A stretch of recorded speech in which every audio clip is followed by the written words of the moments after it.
who is a professional electronic engineer. Not only that, he has worked as a project manager for organizations, and he also worked Fortune 500 organizations such as IBM, Intel, Oracle. Big names, honestly, along the way. And he also managed several multi-million dollar projects. So inshallah, we have with us a speaker who has a background of knowledge, alhamdulillah. And this whole talk will be about, obviously, self-explanatory as the title says, the impact of self-awareness on success. So without further ado, I think I'll just leave it to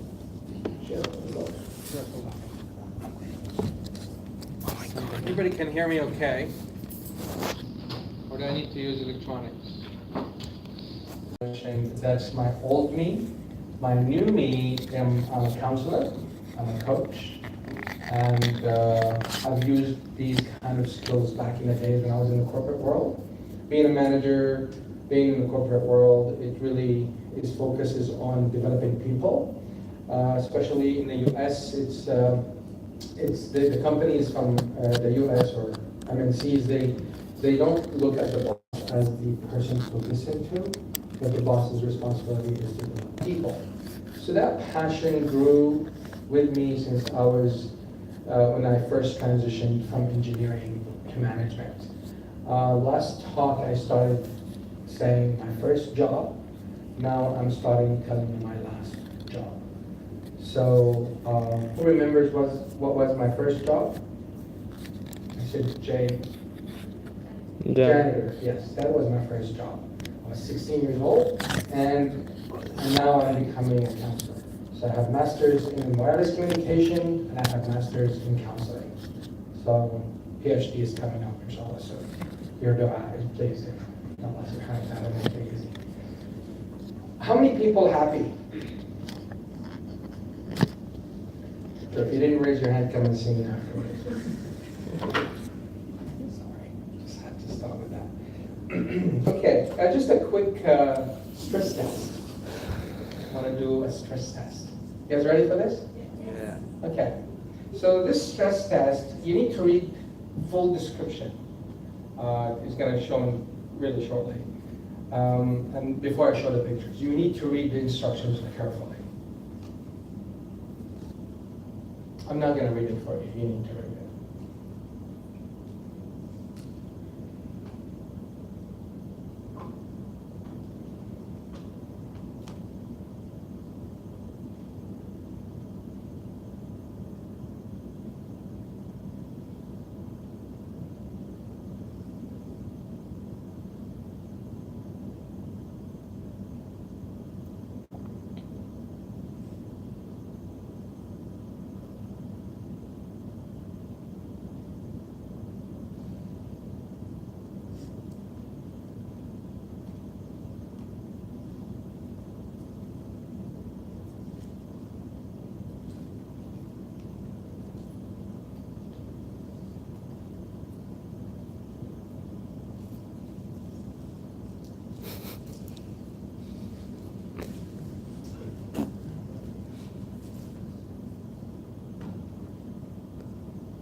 When you go back to How many people see the differences?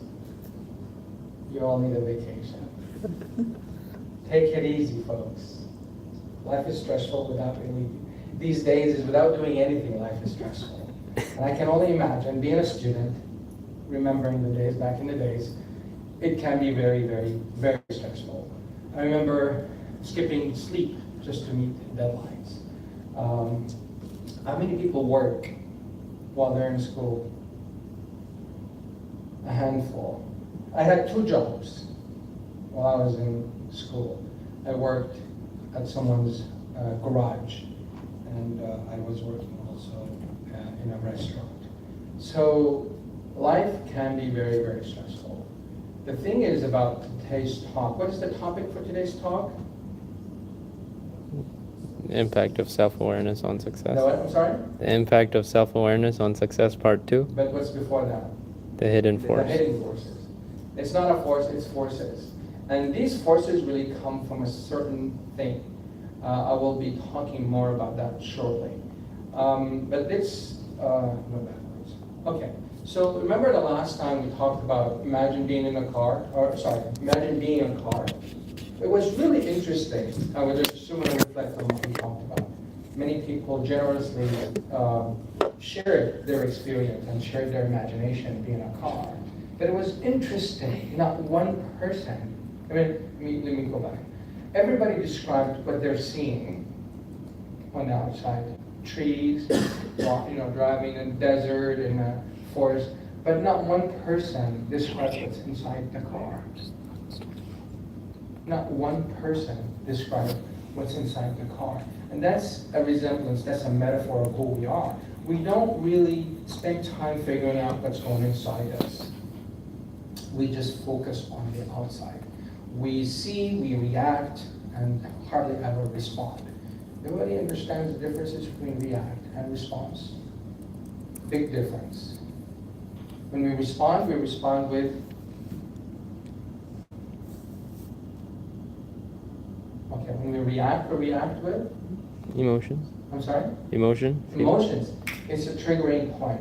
It's a reaction from emotion and how we process certain emotions and what certain emotions mean to us.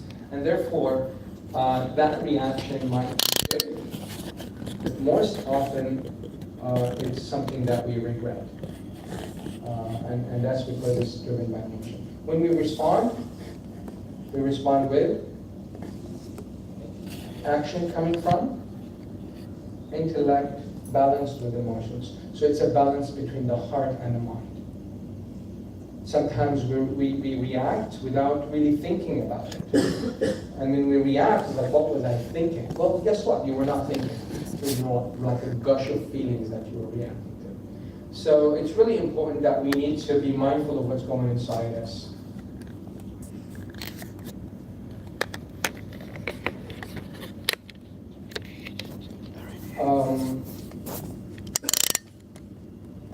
So this is about really becoming aware of ourselves. We need to go from point A, being not aware of who we are, and going to point B is really becoming more aware of ourselves.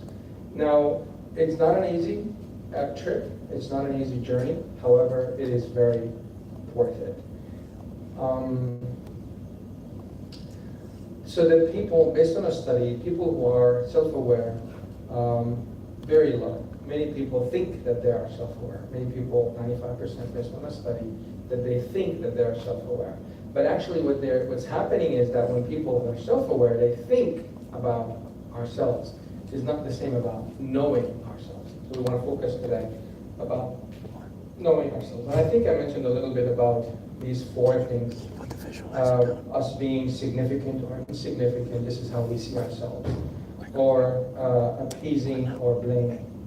How do we go about dealing on a daily basis? How do we manage our daily lives? If I fail, do I blame someone? Do I blame me? Do I blame my environment?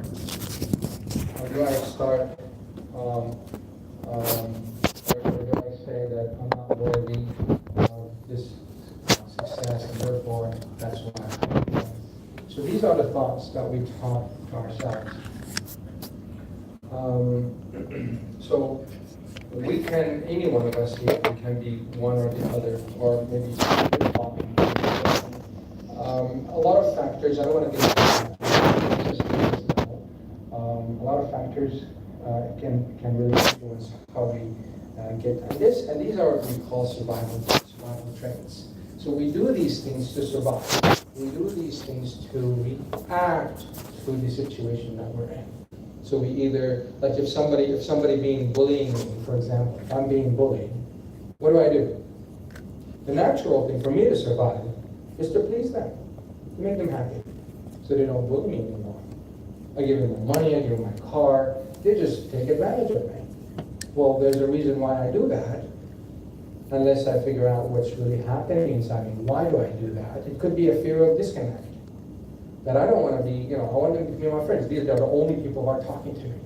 They're talking to me with their hands, but that there is some contact, even though it's physical. But that's, to me, is a connection, because I'm lonely, or I'm not good with, I'm not really strong enough or to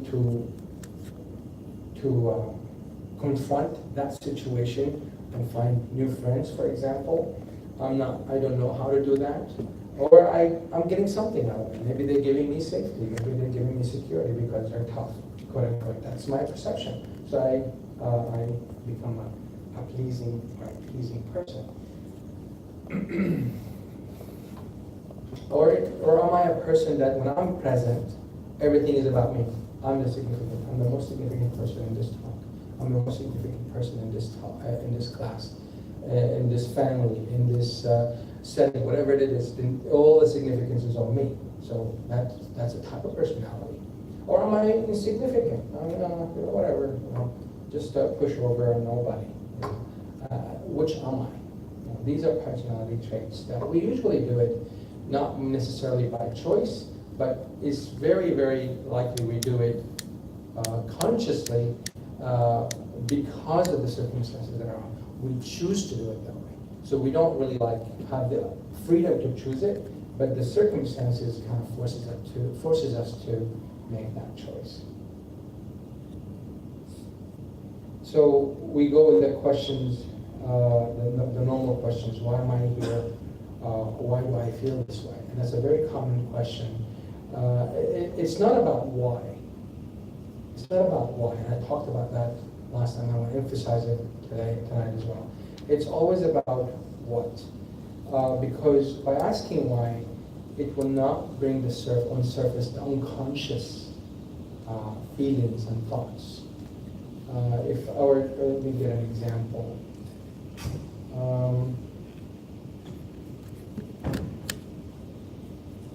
I think I have an example here. Why did I get a C in the paper? What would you say? Didn't work hard enough. Didn't work hard enough. That's which one? Which of the fours is it? Blame. And why didn't you work hard enough? See? What do you think is that going to look like? Because I'm stupid. Because I'm worthless. It doesn't look positive at all. But if we were to say, what?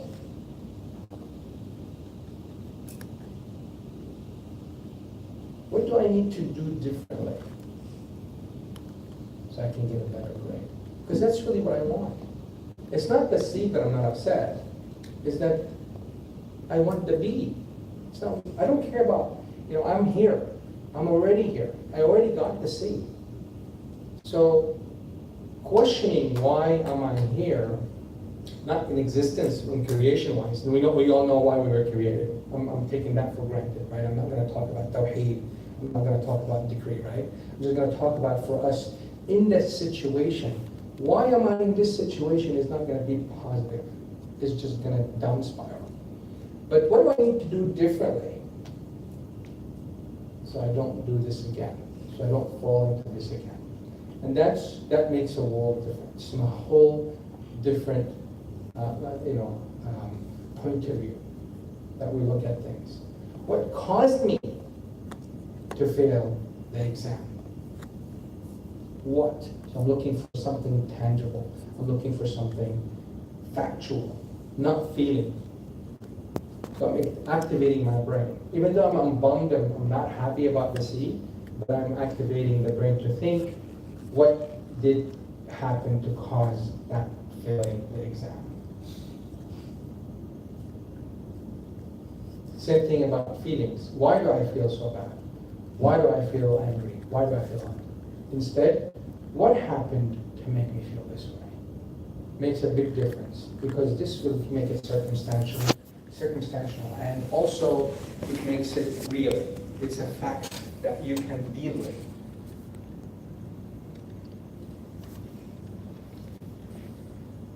Does anybody understand? I mean, can anybody, or anybody has any questions, or if it's confusing in terms of differences between what and why? More than happy to spend a little more time on that. Speak now or forever hold your peace. Okay, forever hold your peace. That's it, done. So the reason why is not the best thing, because we're brought up, we have a lot of baggage. Maybe bad history, bad memories, bad relationship. It could be caused from family, it could be caused from relatives or whatever. But this baggage is in the back of our mind, and it's not triggered unless, oh, that echo. Oh, wow. Okay, unless a feeling triggers these memories. And if you look at this subhanAllah, the creation of the brain, there's something called amygdala. It's in the brain. It's a part of the amygdala. Based on research, so far they say the amygdala is a memory for feelings. So it stores the feeling, and not only the feeling, but it stores also the circumstances around it. So when I failed at the age of 30, I remember when I failed at the age of 4, and I remember what my parents told me. You didn't work hard enough. Why you did this? You're so stupid, or this, that. Could be that the teachers. I have clients that teachers traumatized them, that destroyed their self-esteem. So we need to be aware of our baggage.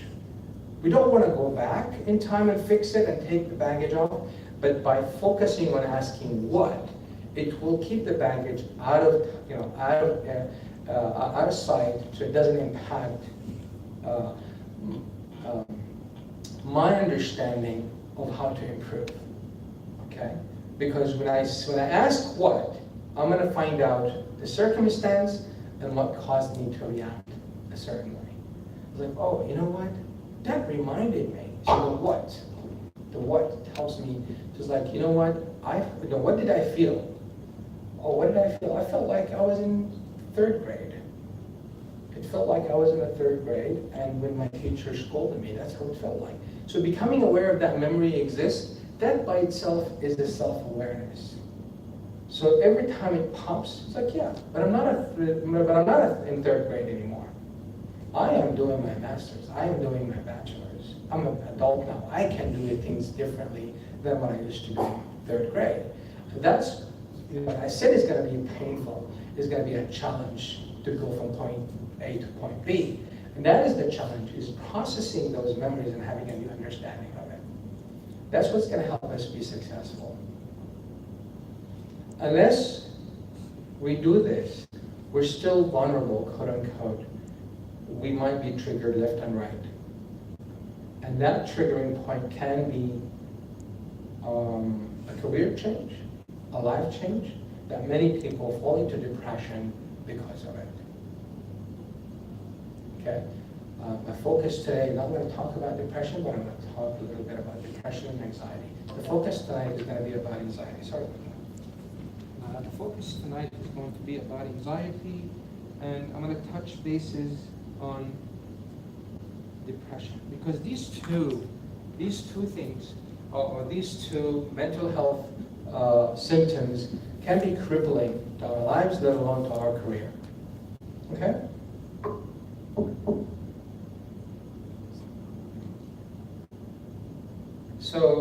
So we carry baggage also in our relationship with ourselves. What does that mean? A lot of self-loathing. Since I was a little kid, I've been telling myself that. And what happens is that when we do that, the more often we do that, we get used to it as it becomes the norm. And sorry about that. I'm easily distracted. And just, hey, that's self-awareness. I'm easily distracted. Yeah, there you go. So the baggage that we get from our relationship with ourselves sometimes is closer to us than any other relationships. In our center, we have a model that we call interrelationary. So the center is called relationary. And it's about relationship with self, relationship with others,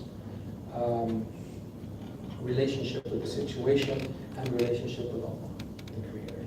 So that's the model that we use. It's a 4-dimensional thing.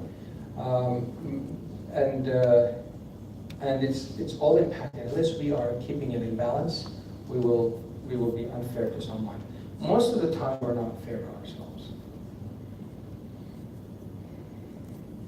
Another thing that in the metaphor example that we did last time in being a car, imagine your car. No one talked anything about the rear view mirror. You know, the car has a rear view mirror and the sides mirrors as well. Nobody said anything what they're seeing behind. Forward thinking. It's really everything, everybody kind of like focus on the, in the forward. So that's a good thing. That's a really good thing, because why is about the past and what is about the future. Okay? Yeah, this is what I mentioned earlier. Going, moving forward and finding yourself can be painful. It doesn't have to be. I mean, it's not like you have. It will be. We don't know. I don't know, but it can be painful. But it's totally worth it. So here's an example. This is about your mood. So let's say,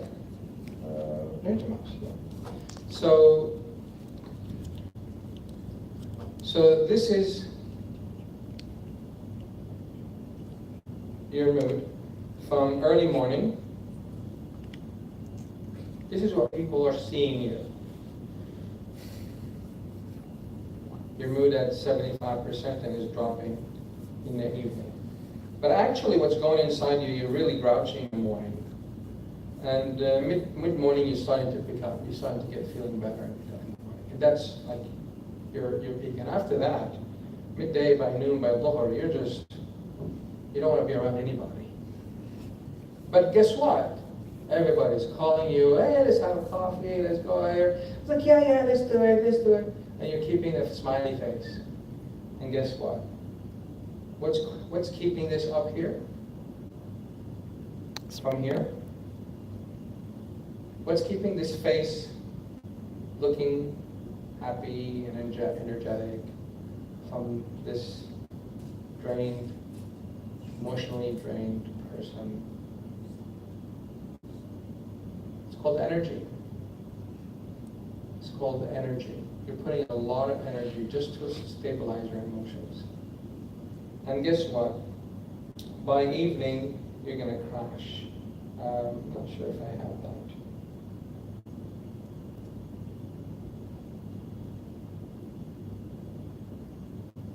So, I guess I didn't have that. So if you realize that you're crashing early, crashing to sleep, for example, early, like before Maghrib or before Isha, that's not necessarily physically draining. It's not physically energy, but it could be emotional energy that you are not being aware that you are taking on from yourself. So this is the gap. You're not interested. Honestly, you're not interested, but you're doing it for the other person. That makes you one of the four is what? You're a pleaser. You're pleasing others on your own account. So at this point, when you realize you're at this point, 75%, when there's this gap, that's the time when you need to be aware of yourself. You know what? I don't want to drain myself. I want to take a break. You do whatever it is to recharge. Read Quran, make tasbih, take a nap, whatever it is. This is going to help you to continue with the rest of the day.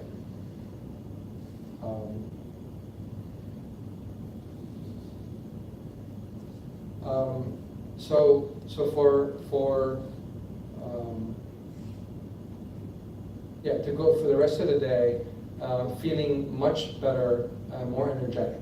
Now, if you're going to keep this, it's good to. So if you don't crash, so what happens is that people around Maghrib time, this is when people get together and they go out or homework or whatever the case might be, and people hardly ever go to sleep around this time, and this is about Maghrib.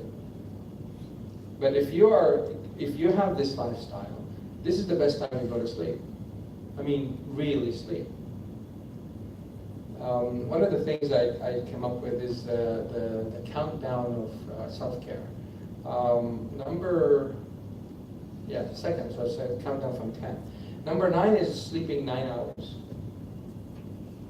Everybody's like, what? Are you out of your mind? planet did you come from? It's a very common answer that I get from people. You know what number one was, or is? Walk 10,000 steps. Nobody challenged me on that.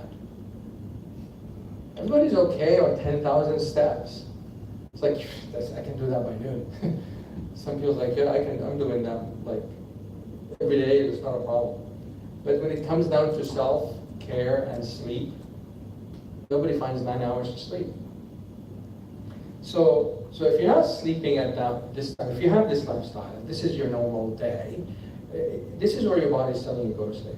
But people don't go to sleep around 9. Because that's when the people gather or the family gather and mom's telling you to come and your dad's telling you to that, or friends calling you, or there's no school and you gotta go study or so on. That's when the activity is happening. So when you do that over and over, guess what? Without even having a stressful day, you're gonna be so prone to be stressed. And the littlest thing, anything, even a mosquito bites you, like, from all days you just had to eat today. It's just a mosquito. I mean, it's just, you reach your limit. So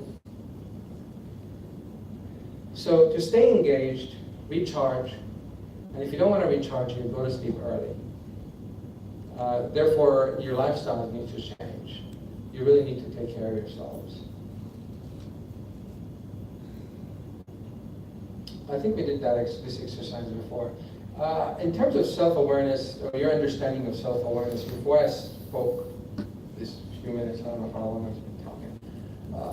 How did your understanding of self-awareness is coming along? Is it the same as before I said it? Is it the same now as it before? Does it mean the same thing, self-awareness, to you? Or is it different? It's the same. So you knew self-awareness to be about your mood and about your energy and how very good. Who else? What? You're the only one. Okay. No difference.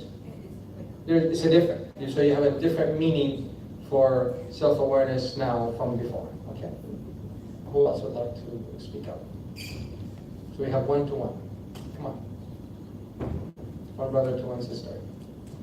Come on, brothers. Last time I was here, the sisters were like so engaged. Come on. Do I need to give prizes? Yes, raise your hand. Well, speak anyway. Your understanding of self-awareness, is it the same before I spoke and after I spoke, or is it different? It's a bit same. My self-awareness meaning was to be aware of what I do in every single thing I approach. As much as I can. Very good. Jazakallah khair. Jazakallah khair. Who else would like to share? Yes, sister. Before I started self-awareness, it's more involved in weakness. More about? Weakness and self-awareness. And now? Your energy and care about yourself. Okay, very good. Very good. Jazakallah khair. What else? Yes, brother. It's about the same, but I rather now I think of reaction versus response more. I think I would like to be more aware, self-aware about how I approach those two things, reactions and responses. Very good. Jazakallah khair. In terms of taking care of yourself. Yeah. Very good. Who else would like to share?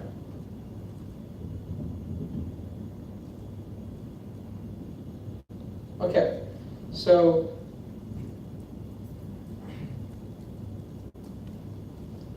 the second question is, how many people worked on yourself to be or to become self-aware?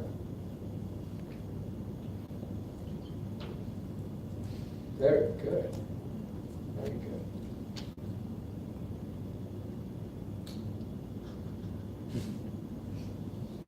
Now here's a scenario. Everybody got extension on their paper except you. What do you do? So we all self-aware, right? What do you do?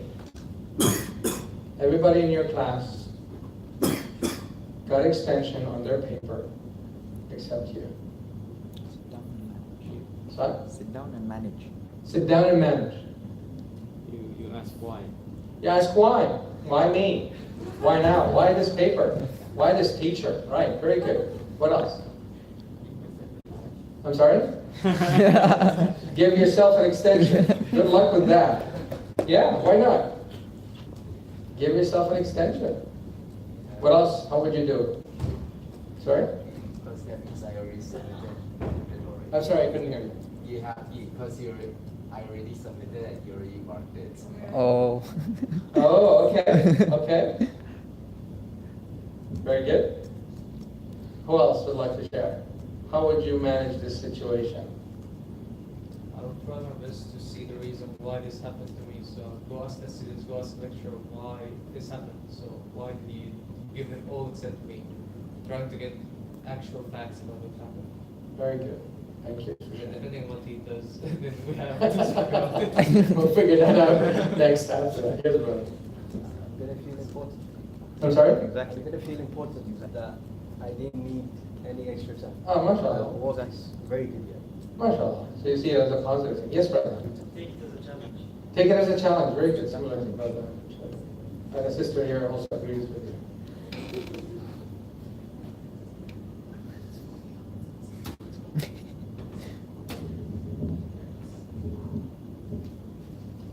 Anyone else would like to share? Yes, sister. On a challenge and try to beat them. MashaAllah, very good. Not just take on the challenge, but also beat them. That's very good. Yes, brother. I ask myself, what can I do next given the fact? MashaAllah, very good. You've been listening really good. That's very good. You see, these are the situations that we really need to kind of ponder about. Some of the questions or some of the reactions, not reactions, some of the sharings that I heard, is trying to figure out what happened or what's the reason behind it, or, you know, pretend that it's nothing or pretend it's something else. All these things are good, it's just not necessarily going to be successful for us in that paper, for that paper. So the question would be something like, what do I need to do to get this paper on time? And that's when we are truthful to ourselves. If I'm not able to do it on time, without the extension, I need to raise my hand and seek help. Because some people buckle out of shame or out of, you know, you want to call it humble, but they don't want to expose themselves for others that they were not, or did not get that extension. So what do you do is really, it's important to be staying focused on what? On the objective, which is to do the paper. So most of the answers that I got is relating to the meaning. So here's something I would like you all to do. Find a book called Who Moved My Cheese? How many people read it? Very good. Buy it. Read it. It's really good. It gives you the concept of how to adapt to change or unexpected outcomes. Who Moved My Cheese is actually about two rats. They always stored their cheese in a certain way or a certain place. And one rat's cheese got moved. And that's where the title, Who Moved My Cheese. But the book is all about how did they both get about finding their cheese. Okay? So it's a very good book to read. I think it's by Brian Tracy.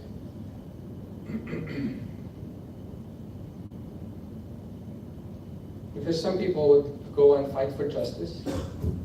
I want justice. Why am I the only one? I need to go find out what's happening. And then what happens is that when you go and fight for justice, and people are going to say, oh, he's jealous or she's jealous, blah, blah, blah, blah, blah, but you're trying to do the right thing for yourself. Yeah.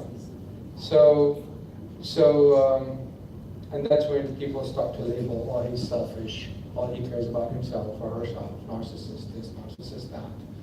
And I'm going to skip this scenario here.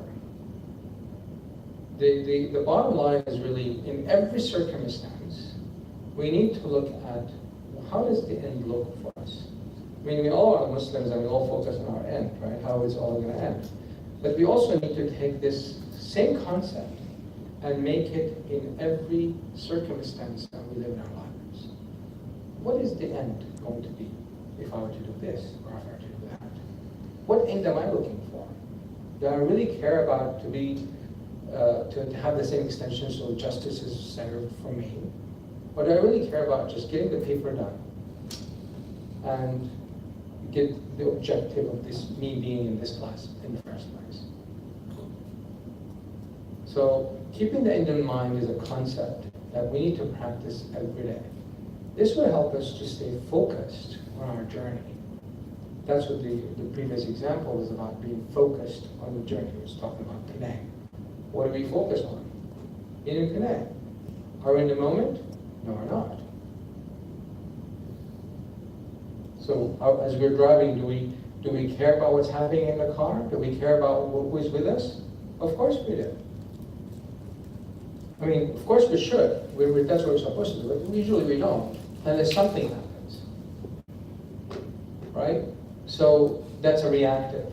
But what's a more proactive is as I'm going to Penang, as I'm reaching my goal, as I'm achieving the end that I'm looking for, I need to check, am I being, on which quadrant? Am I being significant? Am I being selfish? Am I being insignificant? Am I being appeasing? I'm pleasing others? Maybe I'm doing it for my parents. Maybe I'm doing it for my ego. Or am I blaming other people? I have to go to Penang because of this or because of that. I have to get this career because otherwise I'll starve to death. These are real serious and real circumstances, real scenarios that we deal with in our lives. So here's a story of a boy who wanted to memorize Quran. He went to a sheikh. He said,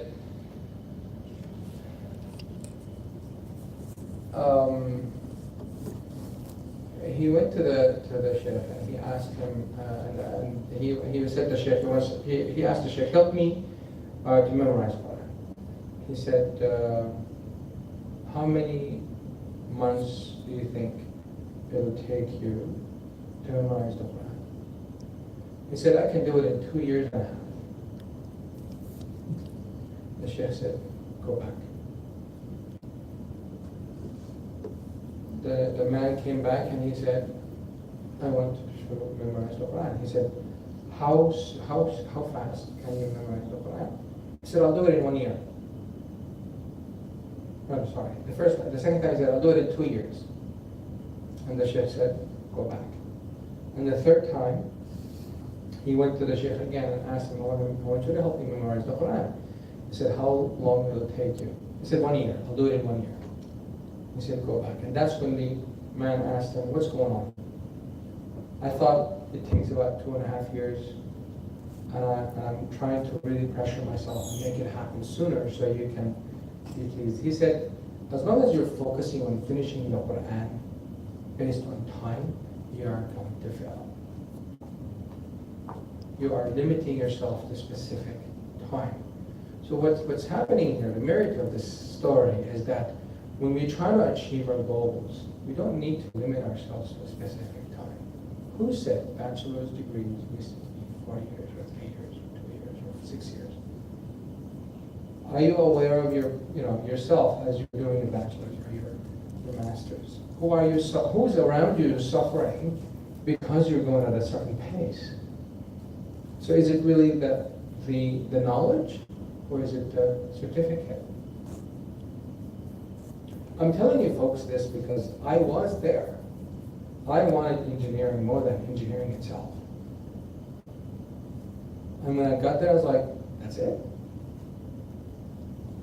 Let's do masters. Did wireless communication. Can't get more sophisticated in engineering than wireless communication these days, on those days.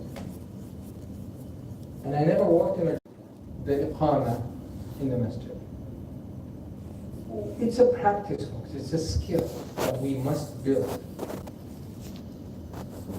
You think that you're gonna get a certificate or a career that will pay your bills? Well, this has been done. So it's not that. Because in your career, as you move forward, you're gonna work hard. You're gonna stay up late nights, doing work, doing this, and you find someone is being promoted and getting more money than you. How are you gonna deal with that? How are you gonna cope with that? Same idea happened when you didn't get that extension. It's gonna happen again. How do you deal with it? Are you gonna go find out from the managers?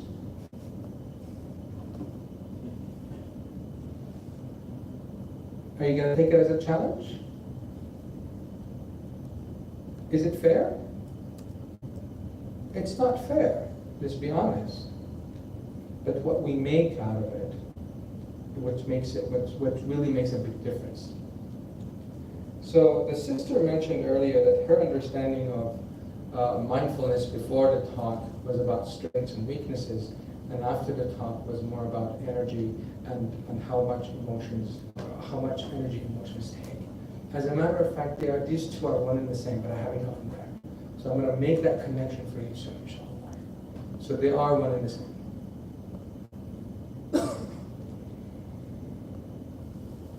So how does that go?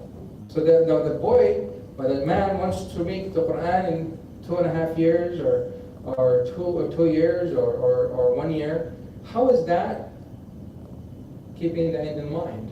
Because I just mentioned earlier, keep the end in mind. But this story that I mentioned is kind of contradicts, doesn't it? So how do we join these two thoughts together? How? How do we do that? I don't think I gave you the answer here. This is for you guys to figure out. I'm not here to give you answers. I'm here to make.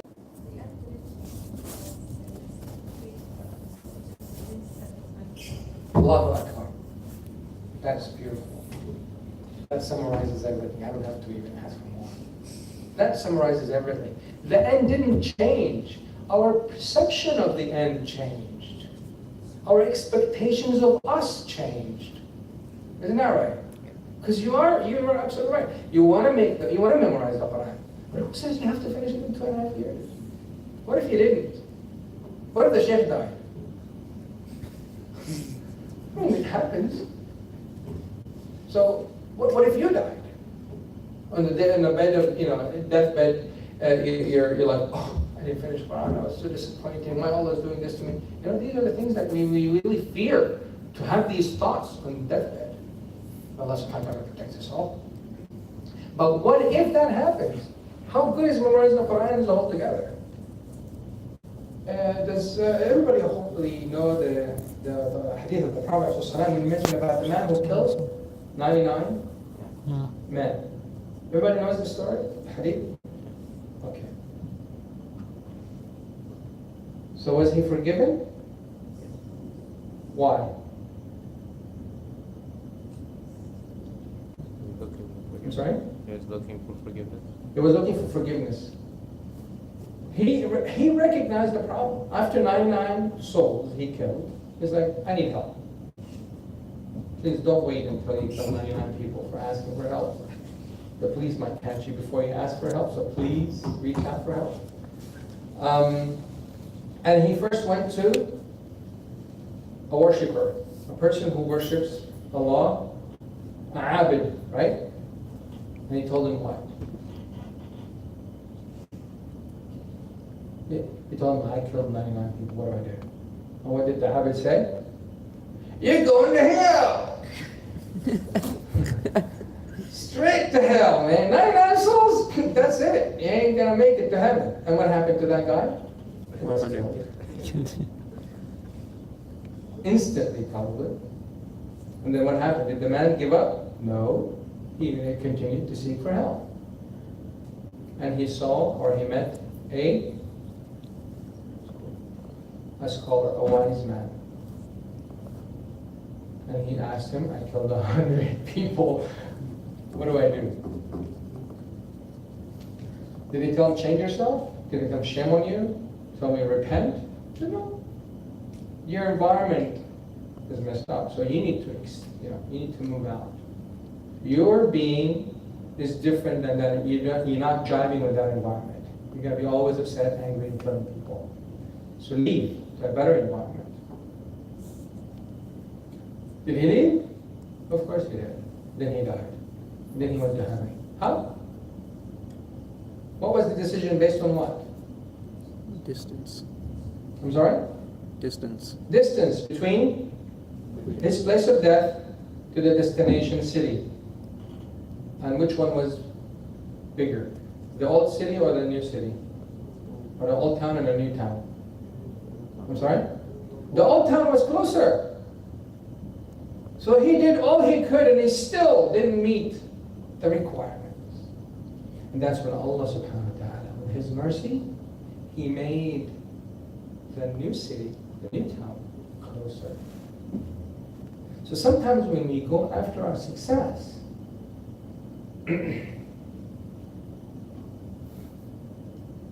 we forget our relationship with Allah. We think that we can do it all. Ask with doctors and brain surgeons, they tell you that. Engineers can fall into that as well. Any one of us can fall into that. So that's why relationship is not about me or my sayang. Oh, you guys know sayang, okay, speak Malay. Chico Malayo. So relationship is not just about intimate relationship, but I mean, we can have an intimate relationship with Allah. It's a passionate relationship with Allah. So it's all about balancing our relationship with ourselves, with others, with the situation, and with Allah subhanahu wa ta'ala. That's really what it takes to be mindful of ourselves. So this is the this is what we call it relationary, is the congruent model. The congruent model, as we are balancing the relationships, we need to balance what we are made of. What are we made of? Mind, body, heart, and spirit. What's the spirit? I'm sorry? Oh, the soul.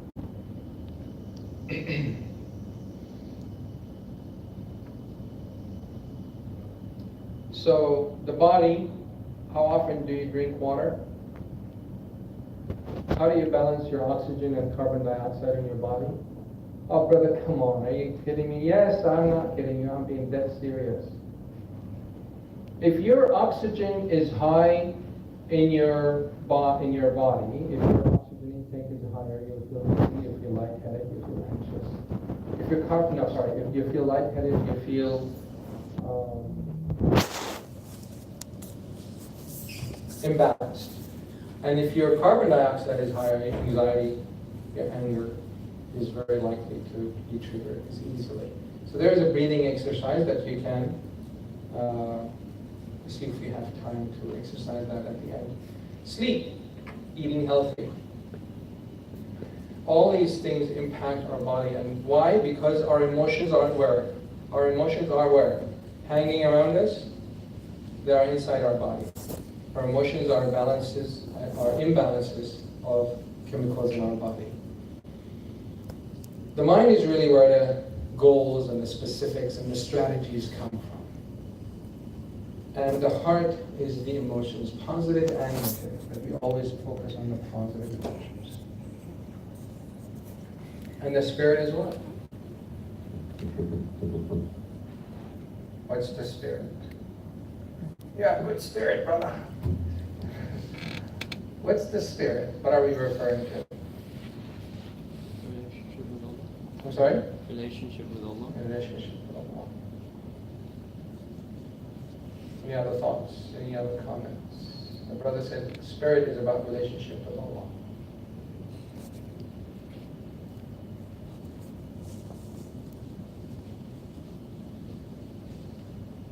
No? Yes? I'm sorry? Reading the Quran. That's very good for the spirit. Spirit is pretty much what the brother and sister mentioned, is all about the religious aspects in our lives. So people they focus, like for example, atheists. I mean, what kind of spirits do they have if they had any?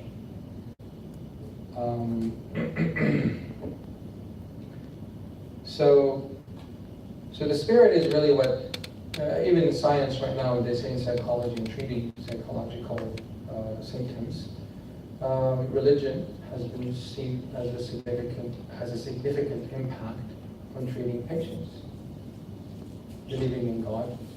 But they say religion in general.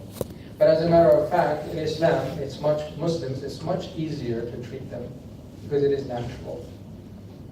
What I mean is natural, you don't need to make sense out of it. Like 3-in-1 kind of deal.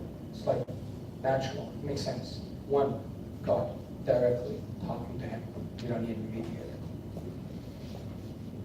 mediator. So what's the topic of our talk today? Right? At least we know that they're still hidden. We need to research what happens. Or different tactic. Now, here's a question. I wanted to know if you guys recognize this. I guess that's a positive answer. Now, how about this? Do you recognize this?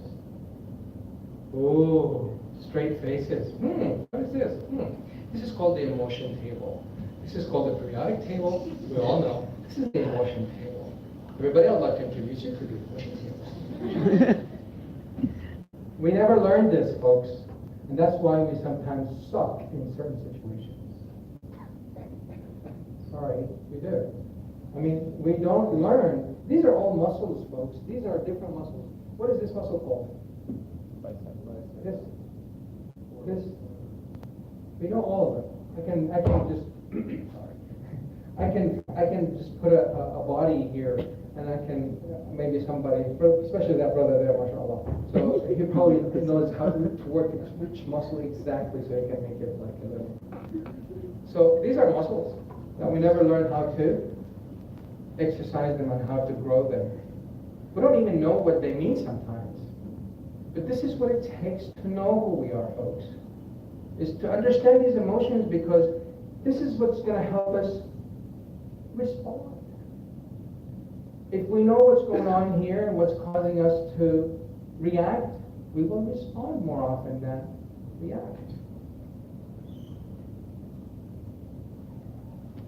So I want to talk about a few of them. Some people feel unworthy. Some people feel sad. But actually they're not sad. They're just disappointed.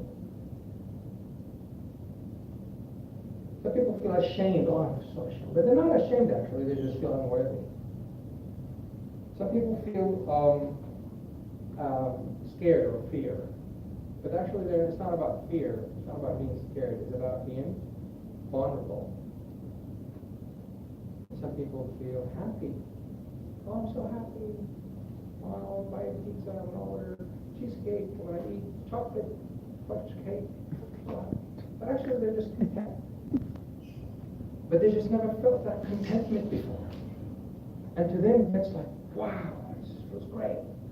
But actually just contentment. But they were never felt content before. They felt disappointed. They felt underachievers. They just never felt the contentment. But once they felt contentment, it's like, yeah, that's happiness.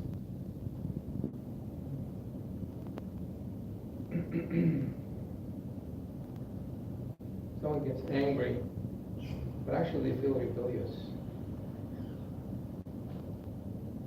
See, these are misinterpretations of the real feeling, because my understanding and my response for anger is going to be different if I know it's rebellious, really. It's not being angry. I'm just being rebellious.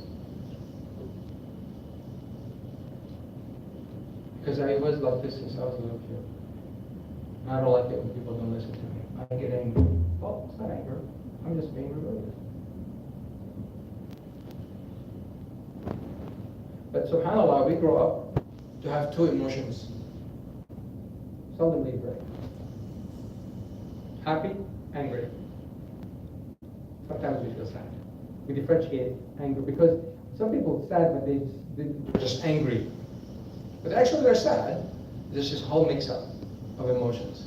So not understanding the table of emotions is going to make your chemicals go down. Your body chemicals. How can you be worthy? What does worthiness mean? How are we worthy? When I was doing my engineering degree, we did some programming, and one of the earliest programming was DOS. You guys know what DOS is? Doesn't matter. It's really sad. It was the question was in the assignment was like, are you worth your weight in gold? Like what? And what the whole assignment is really to come up with a program, you put your weight, and it will calculate how much you value in gold. Right? So that was how we calculated worthiness in computer science. So, now, back to this call. How are we worthy? How are we worthy? What makes us worthy?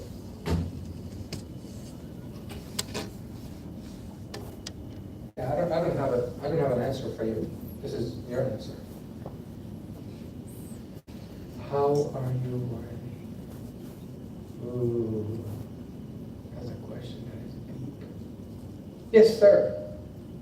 I think of it like, how deserving are you to be around other people? Very good. And how deserving are you to be around people?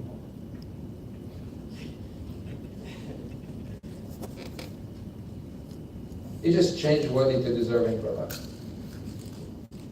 How deserving are you to be around people? So, oh, wait a minute. So you're saying you are worthy when you are around people. Is that what I'm hearing from you? No. People as in the society in general. Okay. So you are worthy because you're around people? Unless you want to change it to self-worth.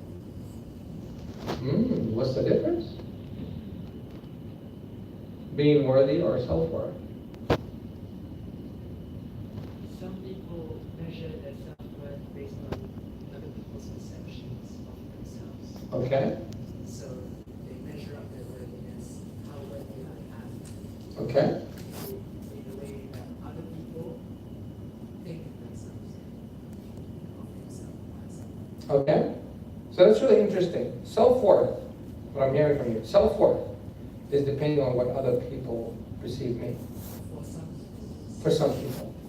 But isn't that interesting? For some people, self-worth is what people value me. Isn't that so externalizing of who I am or what am I worth? So once again, how are we worthy? Yes, sir. I read an interesting article regarding this. Yes. The answer was that if you wake up every day in the morning, it's not an accident. Oh, so waking up in the morning makes you worthy. Because you're going to achieve something throughout the day, whether it's Unless you hear that song say, I swear today that I'll not do anything. That's the dumbest song I've ever heard. It's so de-energizing. I hear it, when you go to malls, you hear the weirdest thing. But, yeah. And everybody in the mall, they didn't hear the song, I guess, after they left, or before they left home. That's a beautiful thing that you said. So what I'm hearing from you is that the fact that I'm waking up in the morning makes me worthy, but there's a lot for me out there to achieve. Very good. How else are we worthy? Yes, sister.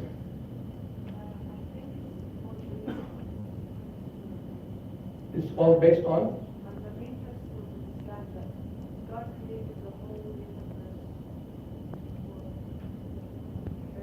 Very good.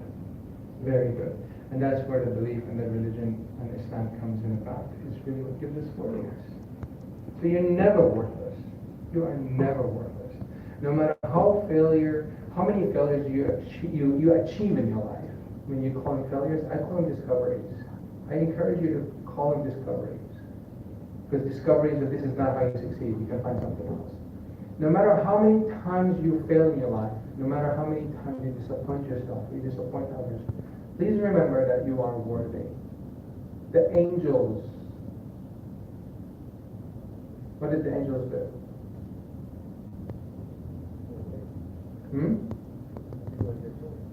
They do what they're told, but what did they do to the creation of Adam?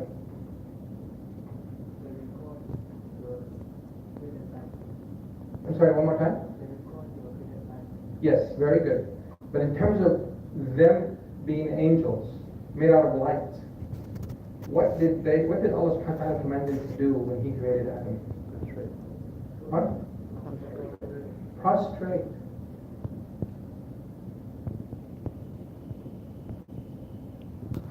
And prostration is a sign of what? That Adam is not worthy? It's a sign of worthiness. It's a sign of what else? What is a sign of what? What other than worthiness is it? I'm sorry? Honor, respect. So we are an honorable creature. The fact that we are Muslims makes us honorable. Don't ever forget that. That's why we activate the brain. When the emotions really come hard, oh, you really failed, you're nothing, no. I am something. I am worthy. I am worthy and I'm worth it. So always be mindful. There are a lot of examples that you can remind yourselves of your worthiness. So in terms of talking to people, and I talk to people about connections, and about love, and about belonging, and what do I get from them? When I talk about connections, they talk about disconnection. Like we need to talk to our parents. I haven't spoken to my parents for 3 years. We need to, make so they talk about love. They talk about heartbreak. Oh, I need to love your wife. Oh, I don't want a divorce. What are you talking about? Oh, she disappointed me, brother. Come on. Belonging, the pain of being excluded. Be part of the community. Oh, last time I was part of the community, they just totally ignored me and they didn't listen to me. So we're talking about the positive and people bring the negative. Negative is so easy to bring up because of the baggage that we have. If we focus on the past, we bring a lot of baggage. Allah subhanahu wa ta'ala describes us in Surah Al-Ma'arij. Look it up. It's a beautiful, beautiful verse that Allah subhanahu wa ta'ala mentioned already. Bismillah ar-Rahman ar-Rahim. Inna al-insana khuliqa halu'a. Indeed, mankind was created halu'a. Here they translated halu'a as anxious. إِذَا مَسَّهُ الشَّرُّ جَزُوعًا. If evil touches him or her, she is impatient. وَإِذَا مَسَّهُ الْخَيْرُ مَنُوعًا. إِلَّا الْمُصَلِّينَ. We'll continue in a little bit. What are these three verses talking about? إِنَّ الْإِنسَانَ خُلِقَ هَلُوعًا. What does halu'a mean? Here it says anxious. Halu'a is actually explained in the two verses after that. Halu'a means إِذَا مَسَّهُ الشَّرُّ جَزُوعًا وَإِذَا مَسَّهُ الْخَيْرُ مَنُوعًا. If evil touches him, he is or she is impatient, and if goodness touches him, they are withholding. What does that mean? What does that mean when goodness happens to us? We are withholding. When was the last time you got an A+ in your paper and you shared it with your students, with your fellow classmates? When was the last time you got a raise from a job and you shared it with your neighbors?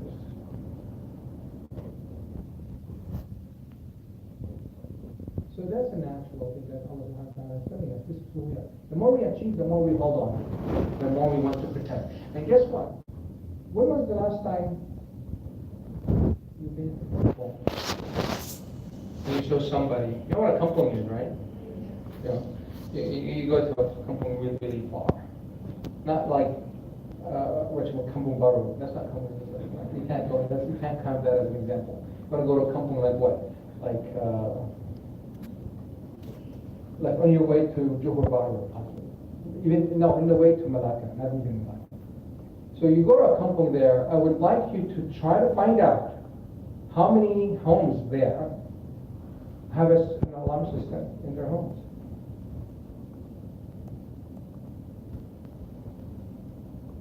Some of them don't even have a gate.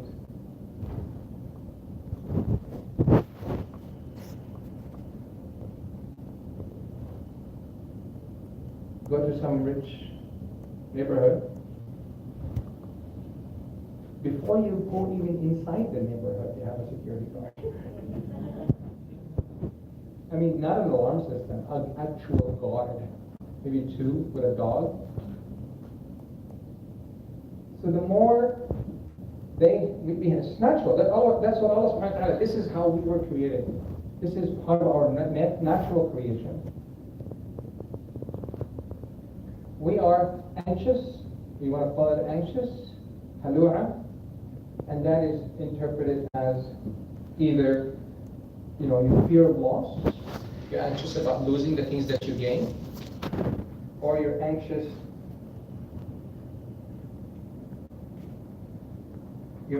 of that, the fear of you're not able to achieve what you want, and therefore you're anxious.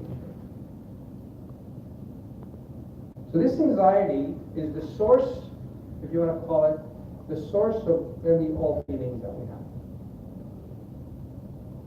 That fear that is not really the true fear, is a fear of things, not the fear of Allah. The fear of not having, the fear of not able to help. Except those who observe prayers, and there is a description of those who observe prayers.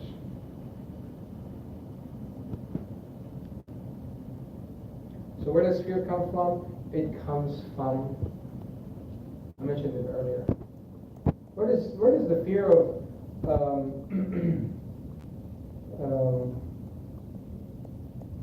when evil things touch us? Where does the fear come from? What is really the underlying? I'm going to go back to the table of feelings. Which one would you think it would be? Fear. Is it because if there's an evil touching me, is it because I'm terrified?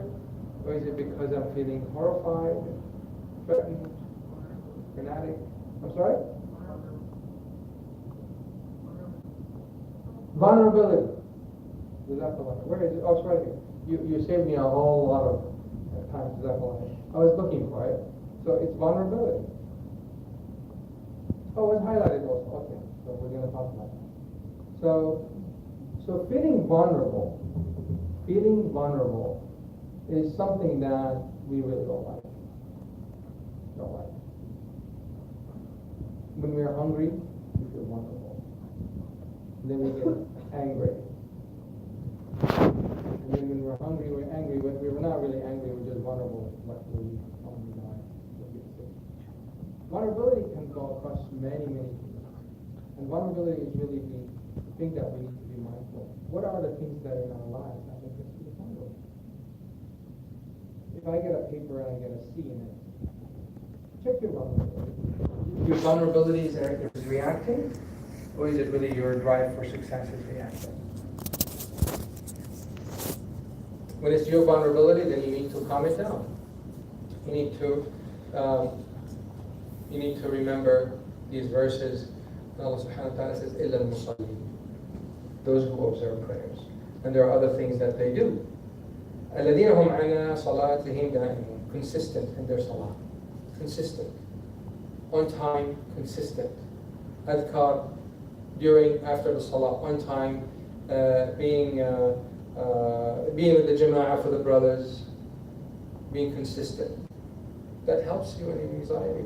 Helps you for vulnerability. It's always a constant reminder. And وَالَّذِينَ فِي أَمْوَالِهِمْ حَقٌّ مَعْلُومٌ. So you have some rights. People have rights over your money, and that is zakat and sadaqah. And those who believe in the day of recompense or the day of judgment. That is the end in mind. Just remembering that end in mind. وَالَّذِينَ هُمْ مِنْ عَذَابِ رَبِّهِمْ مُشْفِقُونَ. And those who are fearful of the punishment of Allah. إِنَّ عَذَابَ رَبِّهِمْ غَيْرُ مَأْمُونٍ. The punishment of Allah is not to be taken for granted. That'll keep us in check. Inshallah. وَالَّذِينَ لِفُرُوجِهِمْ حَافِظُونَ. And those who guard their private parts. إِلَّا عَلَى أَزْوَاجِهِمْ أَوْ مَا مَلَكَتْ أَيْمَانُهُمْ فَإِنَّهُمْ غَيْرُ مَلُومِينَ. Except for their wives I'm not sure how many of you married, maybe engaged. Yeah. They are not to be blamed if they were to approach them and enjoy, have a sexual relationship with them. وَمَنِ ابْتَغَى وَرَاءَ ذَلِكَ فَأُولَٰئِكَ هُمُ الْعَادُونَ. Those who seek beyond that, then they are transgressors. And I can give a lecture just on that verse. وَالَّذِينَ هُمْ لِأَمَانَاتِهِمْ وَعَهْدِهِمْ رَاعُونَ. Those who trust and fulfill their trust and their promise. And this is very common these days. Holding and keeping the trust is becoming harsher and harsher for people to fulfill their promise and to be fulfilling to their promise and keeping their trust, just preserving the trust that they were trusted with. Excuses are becoming very, very simple and easily shared, and people are expecting because they were not able, or they were not fulfilling the promise, or they are not protecting the trust. The fact that they give an excuse, they're supposed to be given a chance, and that by itself is a problem.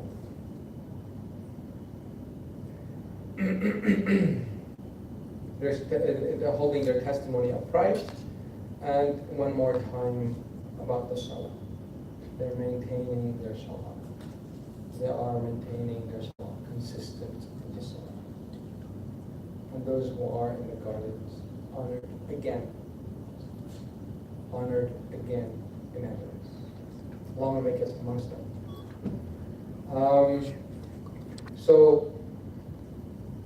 So the vulnerability, I can argue,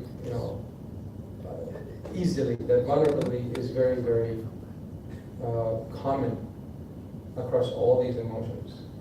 And if we understand the areas and the times that we are vulnerable, it's our chance to really understand ourselves. That brings us to the comment that the sister mentioned.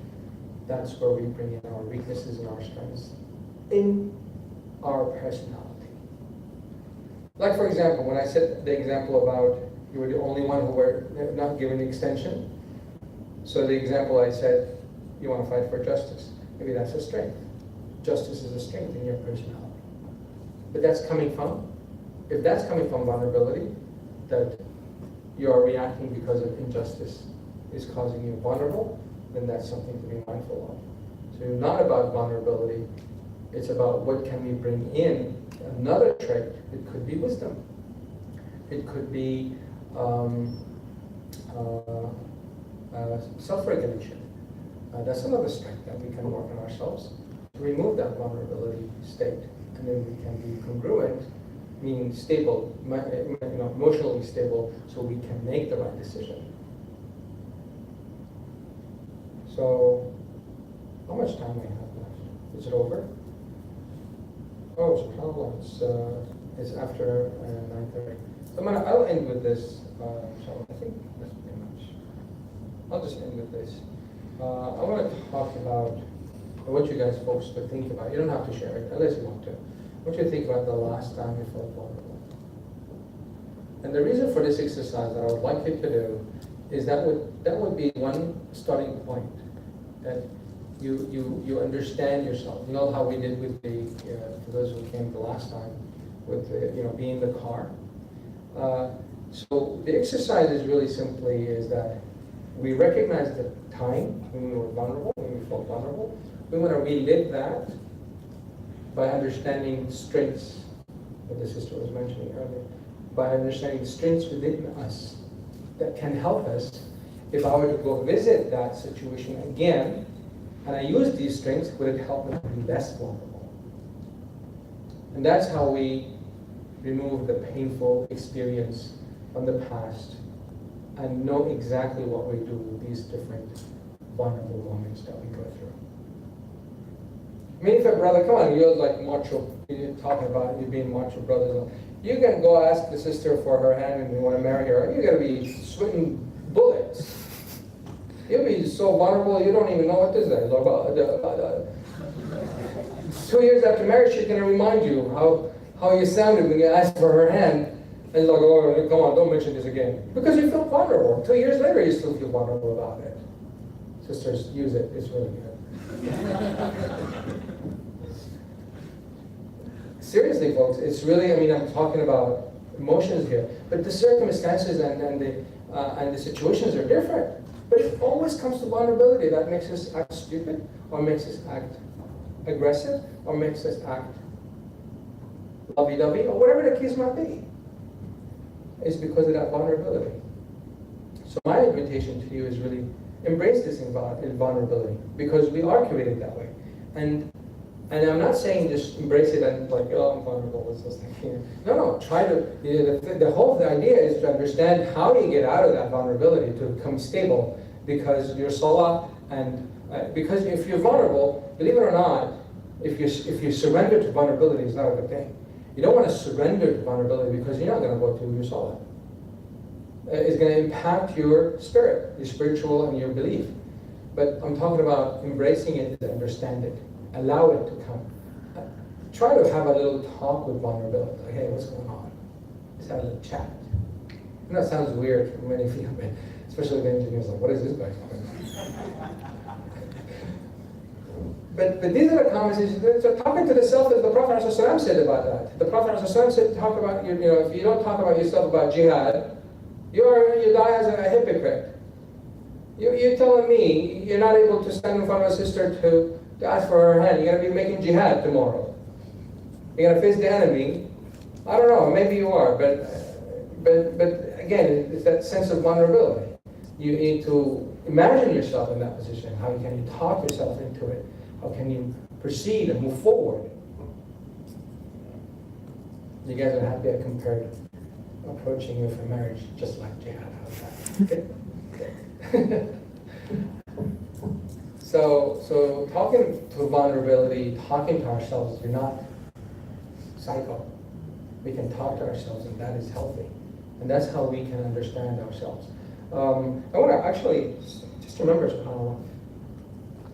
is it okay to promote different talks? No problem? Okay.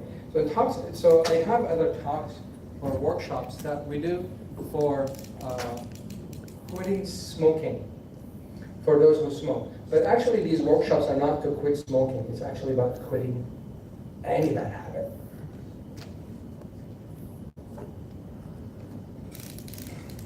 So come and take your copy. I'm gonna leave him here. All right. I don't know how you guys want to do that. I'm going to pass it to you guys. And there's another workshop coming around the corner. It's about discovering yourself. So what you heard about in these talks today and the last time about self-awareness, this is a workshop that we actually do the exercises to figure out ourselves. To figure out, we have assessments to understand our strengths, so we don't have weaknesses. Just the only correction to your comment is that we do not ever have weaknesses. We just have high strengths and low strengths. Because they're all strengths. Just that we're not, just like muscles, right? We have weak muscles and we have strong muscles. Doesn't mean that we have weak muscles. We never have weak muscles. We just have not as strong muscles. So we have strong muscles and we have less strong muscles. So these are two workshops that are coming around the corner. If you're interested, please take advantage of it. So the reason why I remember that is that in the smoking cessation workshop,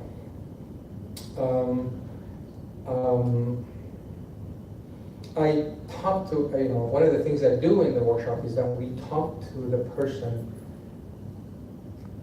and the cigarette, like that. And we basically train the person to talk to themselves about the cigarette, or about the vape, or the shisha, whatever it is. Or it could be a bad habit, it could be masturbation, it could be lying, it could be any bad habit that you want to get rid of. It doesn't have to be smoking because they're all treated the same way, in my book, at least. Okay? And we're not going to ask you why you're doing it. We're just going to focus on what you can do to help you kick the habit. And I'll just conclude with that. Subhanakallah, Muhammad, Assalamu alaikum wa rahmatullah. If you have any questions, we're happy to answer.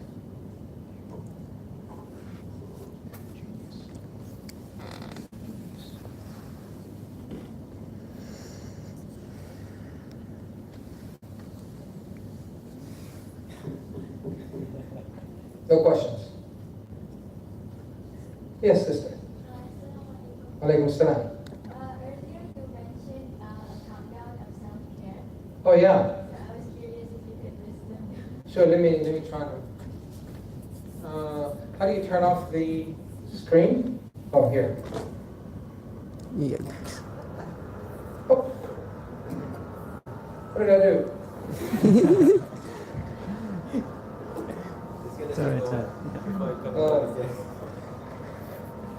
I'll display it anyway. The wallet just as good. I need to find it though. Bear with me. Any other questions while I'm searching for that? Comments? Questions? Comments? I'm sorry? Yeah. You said the mistake that we do is we keep on thinking about what we want to be rather than enjoying who we are. Yep. So how do we enjoy who we are? How do we enjoy who we are? Very good question. Who would like to answer? Who would like to make ijtihad? I can correct you, don't worry. If you're wrong, but you could be right. How can you enjoy yourself?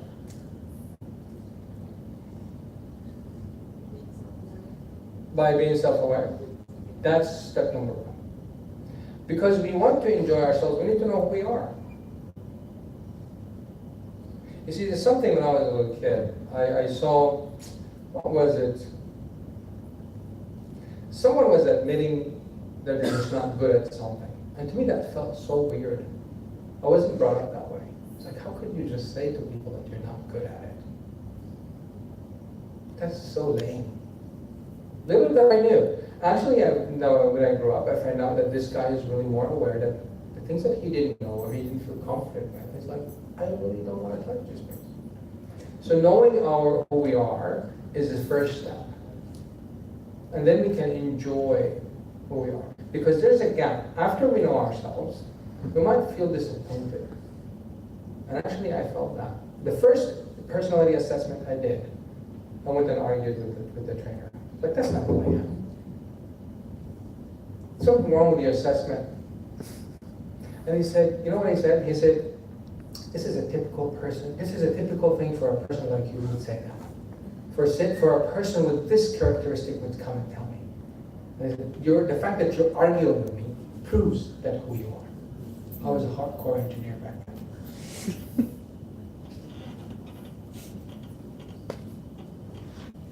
Yeah, because I just didn't get it. So that's what I meant by the journey that can be painful, because you'll see a different person sometimes. But as a matter of fact, that's the person that I never saw before. And that's the beauty of the discovery. You just become comfortable with the new person that you think is vulnerable compared to the old person that you think you were. Does that make sense? Did I lose you folks? Yes. And that's where enjoyment comes. When you embrace this new person that who you really are. And that happens if we are authentic with ourselves. Unless we are living a fraudulent life, we're like, oh, no, that's not who you are. You're all Mr. Perfect, or here's this perfect. And if you continue like that, happiness is just going to be in front of people, and you saw that graph, you're going to pay that tax of, keeping a smiley face in front of people until you die, and then you're going to be, Allah Alam, how's that, the last thoughts going to be like. So it's a process, but it starts with being wanting to become self-aware, and the actual self-awareness process, acceptance. Because the first thing comes, I talked about that last time, I think. These thoughts of denial, the first thing we're really good at it is, that's not the way out. Something wrong. Then we bargain. Like, could it be like this? Could it be like that? This, we can get angry, then we bargain and so forth. And then we just accept it. And that's who we are.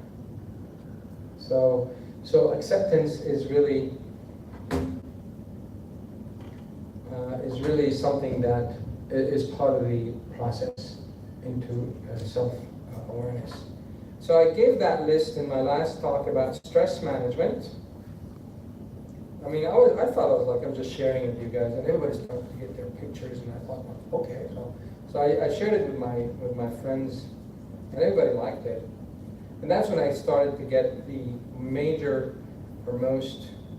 But here's a tax for you guys. I need something in return. I'm gonna use it for you. I'm gonna use it now, or else I'm not gonna get it. I fear vulnerability is coming up. Vulnerability is taking over. So how do we turn this off?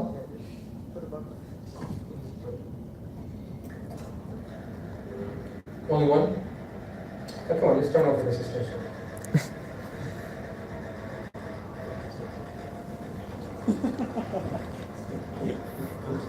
I want you to go to this site or this web page. It shouldn't take more than 10 minutes. I want you to give me feedback on this stuff. You don't have to reveal yourself. Feel free to do. If you do, we're not going to bombard you with emails or anything, but please go to this website and I need your feedback. The good, the bad, and the ugly, because my main focus here is really to continually improve. And the only way I can get that is by getting feedback. So PEC is a participants evaluation of the course, or the class, sorry, the class.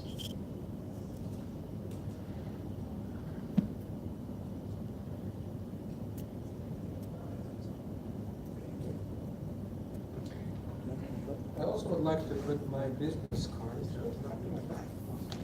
in case. Now, the reason why I'm putting my business cards here, guys, it's really serious. If you know someone who's suffering from anxiety, if you know someone who's suffering from depression, please pass them my business card that I didn't bring.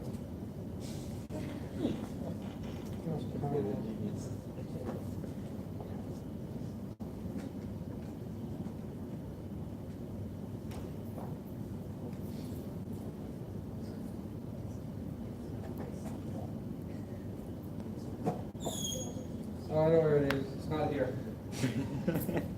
I only have one business card, so you guys can take a picture of it, I guess.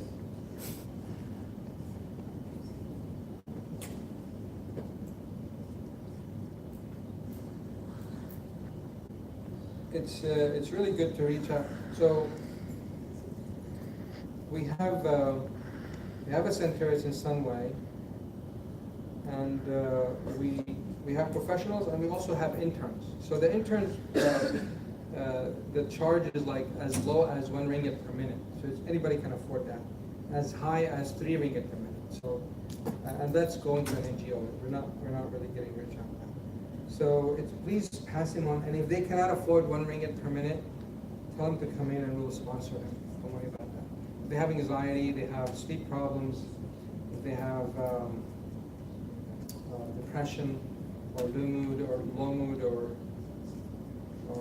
self-harm thoughts. Let's get the professionals helping out. So I'm gonna